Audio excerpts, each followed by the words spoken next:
encetem la tercera de les classes que ens han d'ajudar a construir la nostra pròpia història.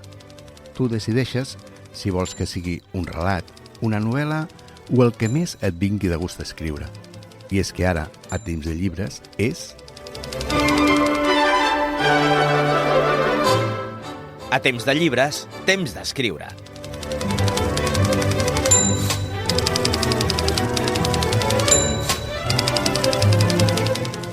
Bona tarda, Laura, profe. De què ens parlaràs avui? Quins consells o què tips que diuen ara ens donaràs per convertir-nos o ajudar-nos a convertir-nos en escriptors? Hola, Antonio, encantada de ser aquí una vegada més, donant consells per persones que volen començar a escriure. Doncs avui vull compartir de nou una pregunta que normalment em fan a classe i la pregunta és com sé quin gènere vull escriure? És a dir, tinc alumnes que tenen molt clar que volen fer una novel·la, però no saben quin tipus de novel·la volen fer. Perquè, esclar, una novel·la és Cien años de soledad, però també El Código da Vinci, o El diari de Bridget Jones, o La senyora Dalloway.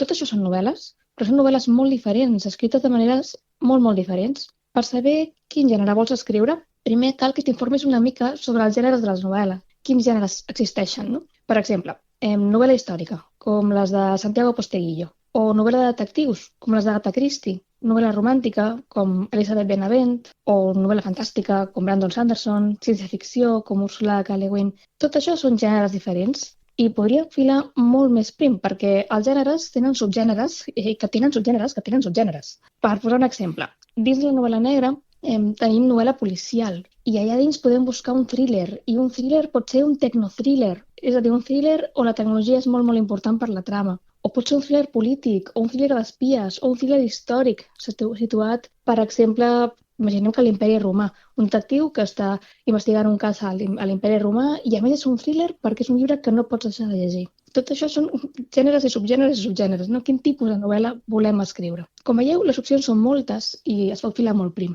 A més, també podem combinar diversos gèneres. Per exemple, un cozy mystery, com aquesta sèrie que es va posar de moda fa uns anys, que es diu Solo asesinatos en el edificio, que fan que a Disney. Doncs això seria com una novel·la de detectius clàssica, perquè hi ha una investigació, però és molt suau, amb un escenari acollidor, sense...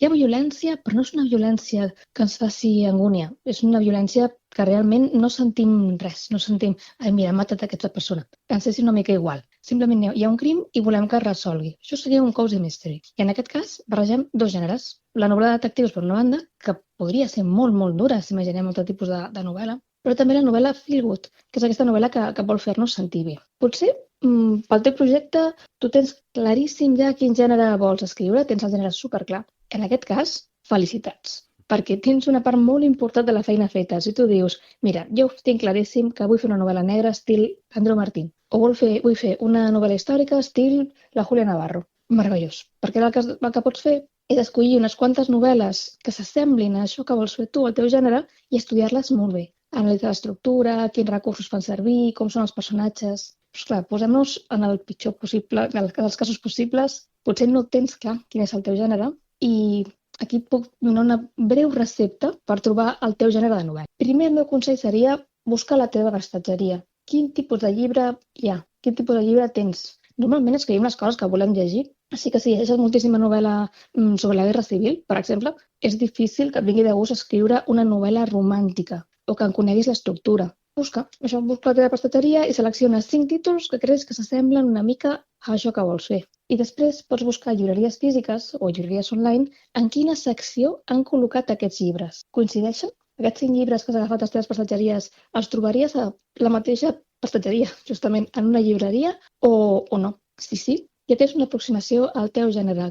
Quina etiqueta posarien els editors i els llibreters i els distribuïdors per vendre la teva novel·la. Això et pot ajudar, perquè així pots investigar el gènere, conèixer més sobre ell i tenir una mica més clar l'estructura d'allò que vols fer.